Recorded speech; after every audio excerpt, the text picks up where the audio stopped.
Welcome to another episode of ShrinkTank, brought to you by the Dynasty Self-Help Podcast. Join us while Jeremy and Richard help Kyle self-actualize in a complicated multi-copy IDP league, Shark Tank 2. Today we're going to do diary number 7, which is titled here, Mid-Auction, Time to Get My New Game Plan, Dig Into the Numbers. So this is what I would probably normally do. Are we anticipating a lot of spreadsheets on this one? Oh, yeah. Oh, baby. Oh, man. This is good TV right there.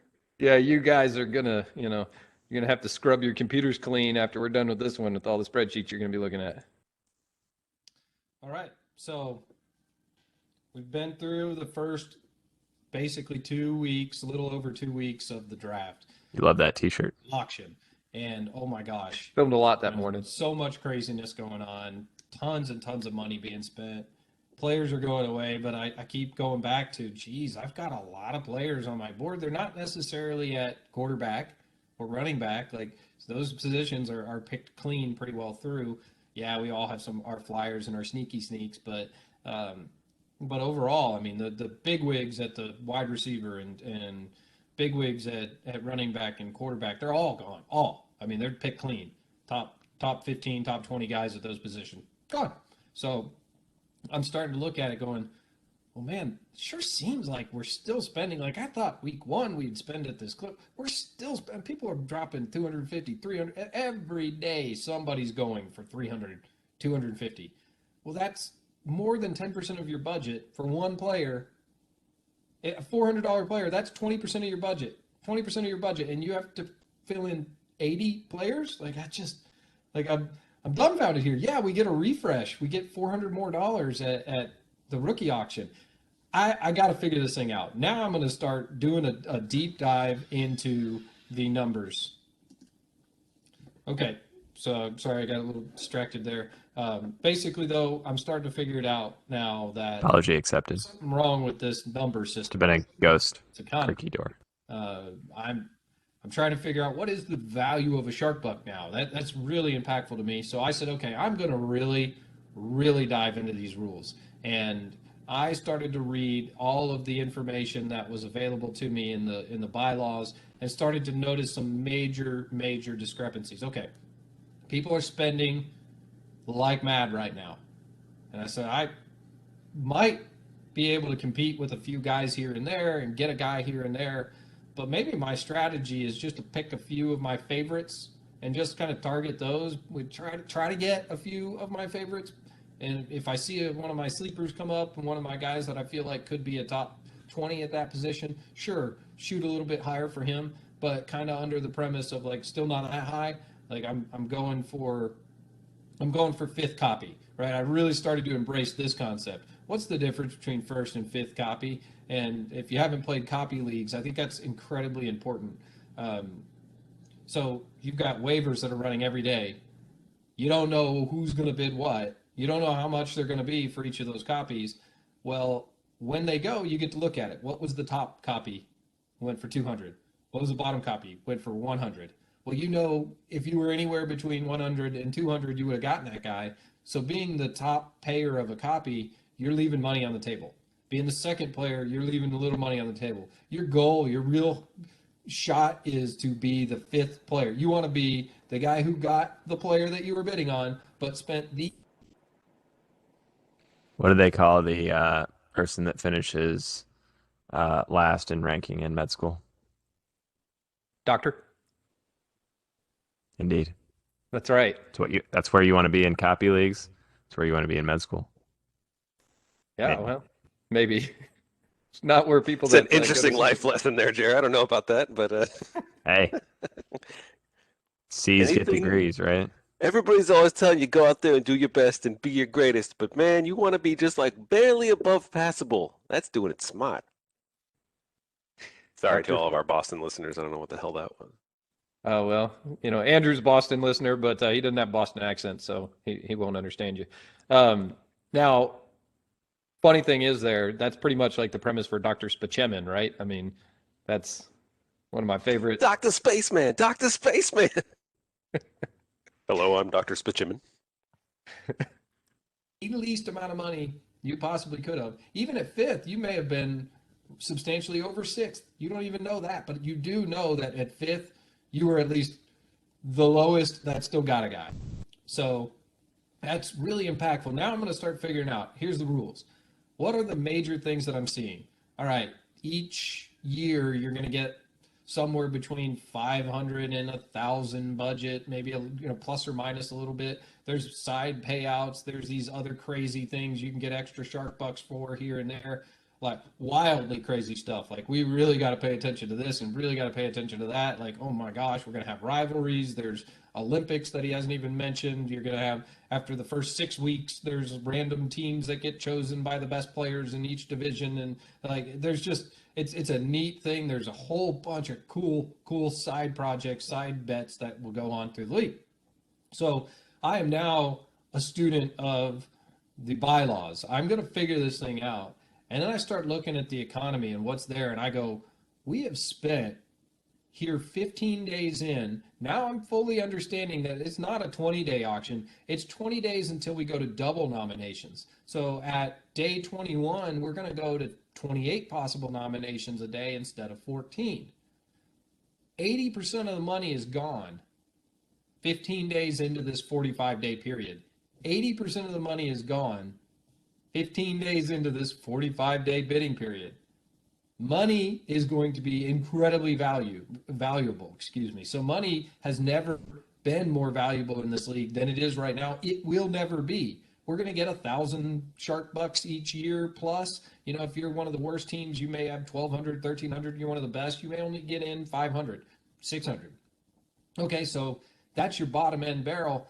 Well, we're down to where most teams are averaging like $100 in that range to $200. It's a wider variance. There's a bunch of teams that have $0 left at this point. They'd spend it all. They got their stars and they were happy. They're going to fill in with scrubs later.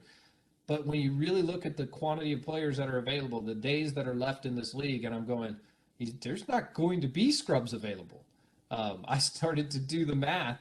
This is when I really realized, oh my gosh. Are those teams that had $0 available kind of ones that you targeted because you knew that they would maybe be most desperate for money? Yes, definitely. The ones that I tended to have the most luck with were the ones that were active in the chat and had like 20 or 25 players, but most of them were top heavy. They maybe a snagged a $10 copy here and there, but they were down to like $50 out of 2,000. And they're going, they're jonesing. Now they want more players. And so I started to really capitalize on that and go, well, what you paid for them then, please understand that doesn't count anymore. Like now we got new economy. And if you want my money, then it's going to be very, very cheap copies of those players that I'm going to be going after. So cut this if you guys want to, but Wall Street Bets is big in the news right now when we're taping this, and Kyle, in this, you just kind of seem like the guy who's like, I'm looking at the numbers and I'm seeing a market crash. Look, you can see what's going on here. The economy's changing. Yeah. Like you're trying to, like getting keyed up on something revolutionary here. Right. Well, I mean, for me, that was the thing. Like, the auction is going on for 3 times longer than where we're at, and now you've got only 20% of the dollars left. I just didn't think that would happen. Even with all the studs that were being nominated, it was only 14 players a day. That's not at maximum. So it's not like a lot of the players are gone. When you think about it, it's up in and around like the top 120 to 150 players, but it's at 9 different positions. So is that a stud bubble? I don't know. I mean, when you talk about starters in leagues, right? You want a top 12 player.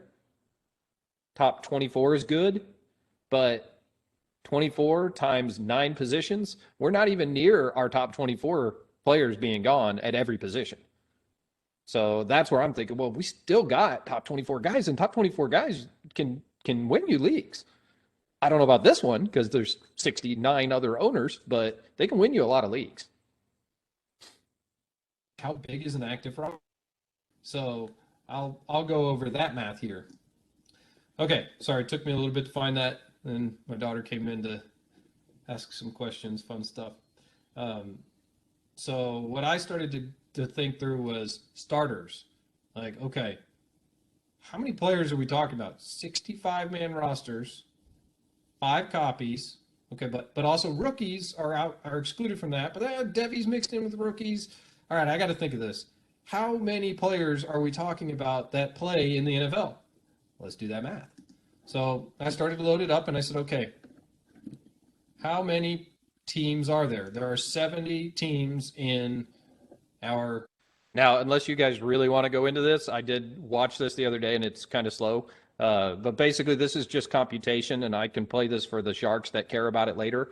But I just did the math and realized, all right, when you consider how many players are going to be on NFL active roster, how many players are going to be on each of these Shark Tank 2 leagues, you basically end up where you look at this, you can totally roster 1132, and there may be only 1104 that are relevant on NFL teams.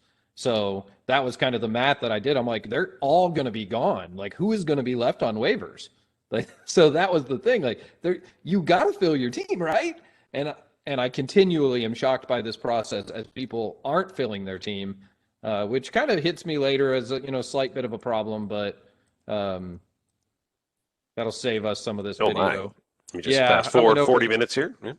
Yeah, I went over a lot of that math, which can be boring for people who don't care. Let's see. All right. Peter did a good job of kind of giving bonuses to defensive tackles and safeties, so they score a little bit more points for certain things than your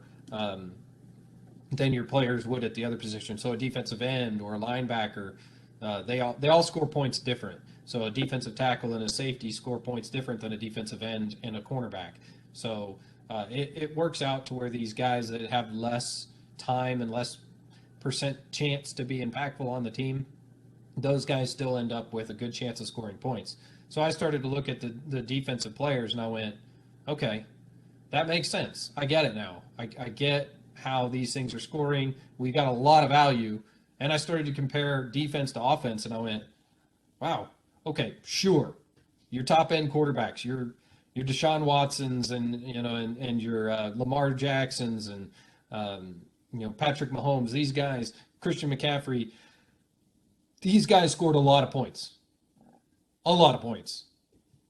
But a defensive tackle scores better than your wide receiver 12. A defensive tackle can score better than your running back 15. So there's a ton of power there in those defensive numbers, but I don't know how the defensive scoring works as well. I'm not sure. I had real questions at this time.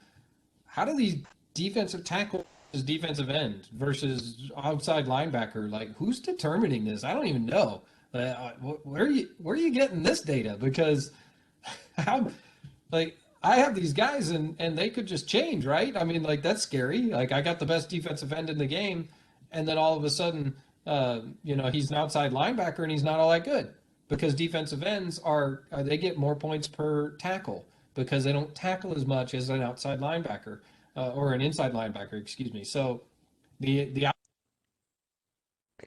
I think that's an interesting kind of psychological aspect to this format and just deeper IDP leagues in general that I don't have as much experience with. But we maybe have one or two important position changes in an offense only league that would be fantasy important or relevant, and yet there are the potentially huge shifts on a defensive landscape, and people probably transitioning positions a little bit more because on a real NFL scale, that move is maybe more scheme dependent, and may switch with a coach or a new coordinator, or somebody getting fired mid-season and wanting to shake things up a little bit and implement their own vision on it. So I think that that's an interesting observation that you're making that plays a huge role in this league.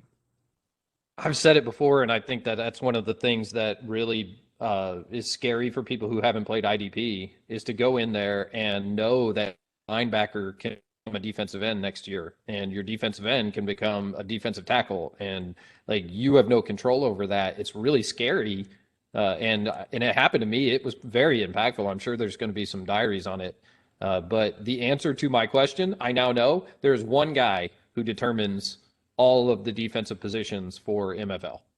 So that, and we were talking about that in the chat the other day. People asking, yeah, wondering, should it be more than one person? Should it be a committee? And I'm like, well, it's so much easier for us to focus our hate if it's just one person. Like we can all hate that person together.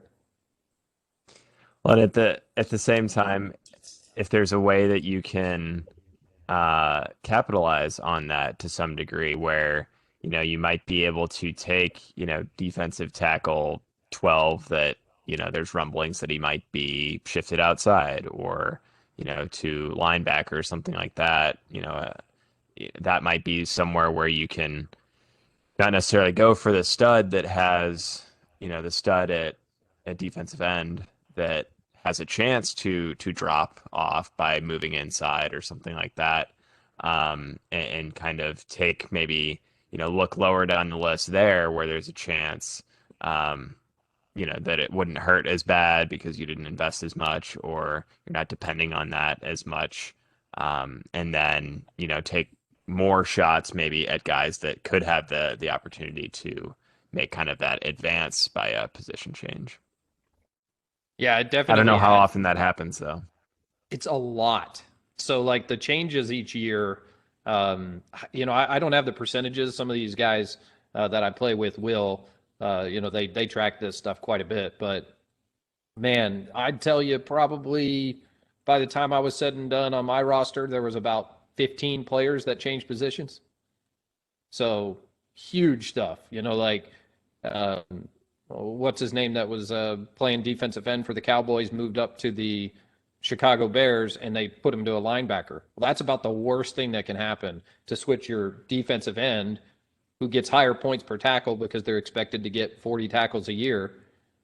Well, a linebacker is based off of a middle linebacker who you want to get 90 tackles a year. So their tackles are worth much less. And all of a sudden, your guy's like, he's going to get 50 to 100 points less per year, just the position change. And some of them, it's a yin and yang. Sometimes it changes for the good for you. But knowing that stuff and knowing which coordinator is going to go to which team and who's going to decide to switch to a 3-4 instead of a 4-3, I just think that's impossible to truly track. You can get lucky and try to plug in, but man, the next thing that Shark Tank 3 has switched to what they call true positions, which if you watch the drafts these days, they call it edge instead of linebacker and D tackle and D end. They just got rid of it. You've got interior defensive line, you got edge, and you got linebacker. So that's the true position, but the websites aren't set up that way, so you have to convert it. Yeah, and I think one interesting point before we move on is, um, what's important to you for that. If it's difficult to predict those position changes, similarly to how it might be difficult to, predict dynasty value. We have some ways of doing that, but we never really know if some guy's going to fall off next year that is, a first round pick right now. We have ideas about age cliffs and contracts and things like that, but I tend to not want to be, unless there's this giant gap in potential points that are occurring. I'd rather move a back end first round startup guy for a couple third or fourth round startup guys that have the opportunity to move up, and the loss that you could experience value wise, which I don't care about as much, but it's a perceived game. Um, the loss that could happen is not worth it for me. I'd rather get out ahead and have guys that are trending maybe in the right direction, or have the opportunity to trend in the right direction, or even hurt less if one of those guys drops off and the other one maintains. And I think that's a similar kind of principle that you could apply here, where if you have a top five defensive end that you're not convinced is going to always be out there, or is nearing the end of a contract and may go to a different team in a different scheme, um, and move to linebacker or something like that in a 3-4. I think that those are things where unless there's a giant kind of point advantage for the current year, which of course there's going to be some advantage, it might be something to consider about kind of mitigating risk. And it's all about, we've talked about on Dynasty Self-Help and elsewhere about kind of your risk tolerance, whether it be injuries or value or contracts or team situations, things like this that you just kind of have to know yourself and what you're willing to handle. I think in Shark Tank 2 versus 1 and 3, the rosters are bigger. So the risk tolerance to me is a little easier because I'll just have more players. It's not a big deal. Shark Tank 1 and 3, where the rosters are, you only have 42 on the active roster and you have to start 21 or 22. That's a big difference. You're going to have that risk tolerance because even your fifth guy should start. You'll end up in a situation where if you have 3 linebackers that need to start and you're only carrying 5, you're going to have some bye weeks and injuries, and you're going to have to start that 5th linebacker. So, Yeah, I do think that principle though is important regardless of roster size, and I'm not saying that you don't think it is, but um, it's not about necessarily just having someone to fill in, but it's one elite guy that has risk of having that happen to them, where they have a positional switch versus 2, guys in the tier lower or the next 2 tiers, one from each where, that same thing, again, it's kind of hard to predict and might be random. Um, if that happens to the main guy, the highest, ranked one or the highest scoring one, you're not going to have necessarily another as quality player to put in there. But if you've traded down and you have kind of 2 of those, if it happens to one of your guys, you've still got one that, it makes it hurt a little less is kind of the idea.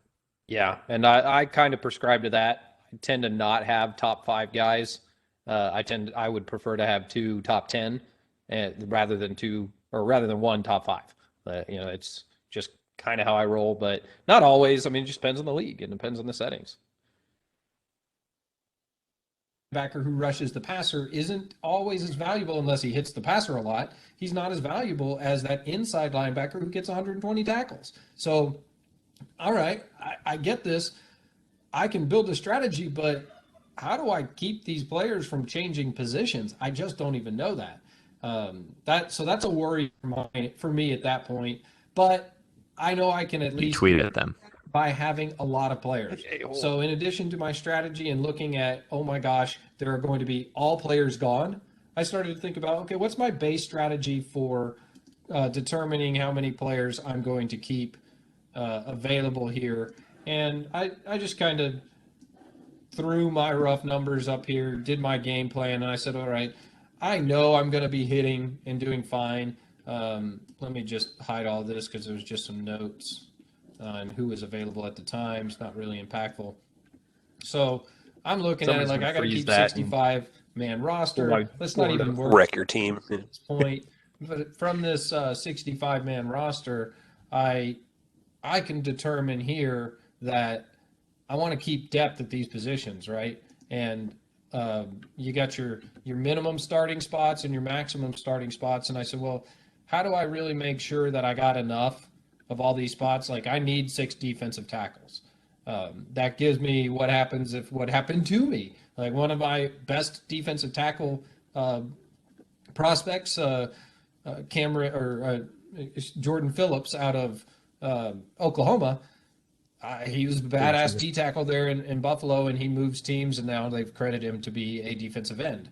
So, yeah, it's fine. Defensive ends can still score. They don't score that much worse than the defensive tackles, but at defensive tackle, he's a top 10 player. At defensive end, he starts washing into maybe the 13 to 36 range. So then I have another guy, defensive end, Robert Quinn, sucks over to linebacker as he moves away from the Cowboys and becomes a Chicago Bear. So these things are kind of crazy to me, and I knew that they could happen, but I didn't realize just how much they would happen. So I was aiming for numbers in this range, right? I want to have I want to have 5, 6, 7 extra guys and actually carry more defensive players than I'm going to carry offensive players. And the reason for that is because I know what these offensive players are, and I can mix and mingle them anywhere. I only have to start one of these guys, and I can fill in with offensive players in any position. I don't need a lot of depth at any one specific position. The more quarterbacks and running backs I have, the better.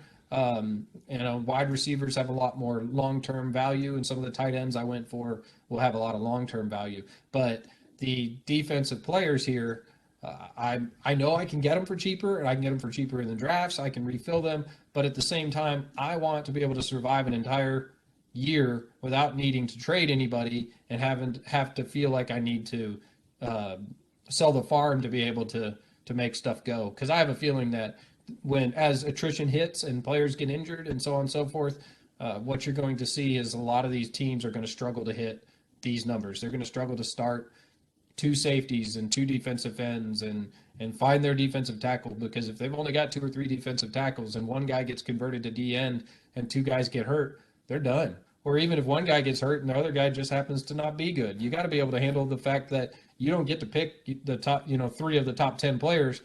This is an auction, and most of the top 50 to 100 are now gone at every position. So that's my strategy. So this is as I started to go through and I really started to get my new game plan. Well, how do I get to these numbers? And that's when I started to really focus on the economy, which I'll do in another video.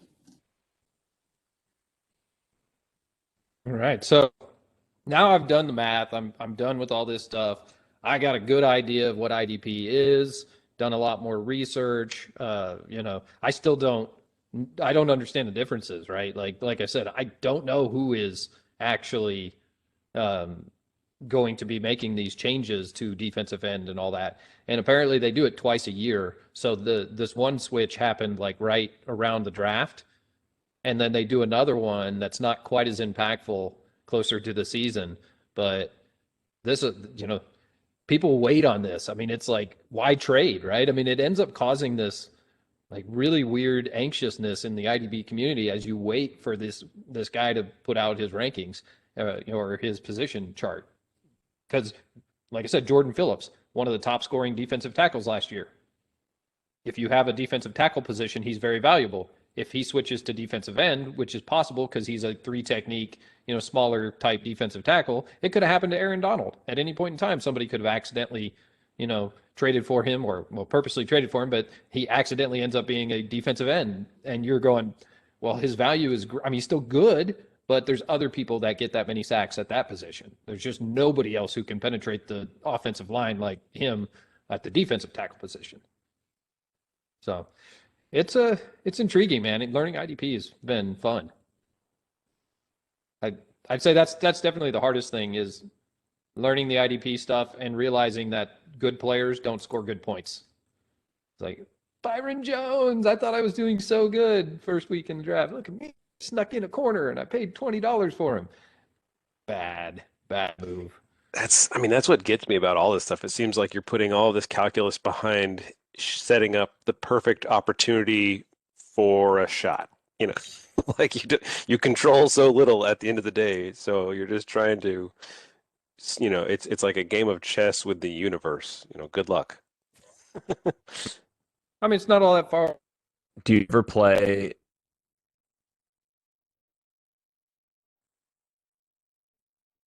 Uh-oh. Is that me or is that Kyle? You put all the That's practice Kyle. in this bag. Did I bonk? We're losing you, buddy. Yeah. Okay. Reset that same thought. Am I back now? Yep. Yeah. Okay. Sort of golf. Nope. You. Hold on. Stand by. It was good for a second, and then right when you hear me now? started to try 1, and do 2, 3. something. Good. Okay. Give it the old college try here. Give it the old pro try. Let's see. No? Yeah? Maybe. We'll see. Okay. It's Keep good going. until you start making a point. No, so the point that I was trying to make that's probably terrible at this point for having done it 3 times. But it's like the sport of golf where you practice so much and then you have to choose to make the shot. shot. There's not a Tiger Woods out there that will make that flop shot that is going to put to only go 10 feet of distance. It takes a lot of guts to pull the trigger when you get to that situation. There's similar things like trading and whatnot that are a lot like that. You might have your player values shot at it, and you go, no, I don't want it. So that was the point I was. So as you've been learning IDP and going through this and adjusting as you go and learning more, do you ever find yourself playing kind of the what if game? Like, what if I would have known that a week ago? You know, how would my team have looked, or, you know, would things have been set up in a better place, or, you know, do you play that at all? Regret moment type things where I go, oh, man, if I'd have known that. But I kind of look at it as this money situation. If I wasn't busy for the first, I would have spent a lot of money too. Like, once I realized what the economy I've been trying to get my guy, I would have at least gotten a couple of quarters overpaid for at least one, because I like my quarterbacks in Superflex. But I missed that opportunity. So that opportunity ended up being positive for me. So I think I look at it in a league like this as, you know, there's enough yins and yangs there. My regrets and my luck have kind of balanced out. Shut that one down.